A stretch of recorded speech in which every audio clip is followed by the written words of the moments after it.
Well, as a group, we've progressed every day. You know, at first it was a little difficult to grasp a new scheme, but we came together, just focused as a group, calls with each other, all 5 linemen working together and getting the job done. Did you see the coaching change as an opportunity for you? Oh, definitely, definitely. When Coach Petrino came in, he said every job's open. So as soon as that happened, I knew I had to make my move. What do you bring to the table? What do you bring? Why do you think they noticed you and moved you there? Well, I try to just keep everyone on the same page. We all work together, all 5 of us, and no matter who's in there, we try to work together, communicate with each other, and I try to just make sure everybody's on the same page.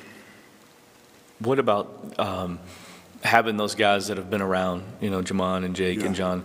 How much has that helped you? And having Jake right there, I mean, he's been in your position. Yeah.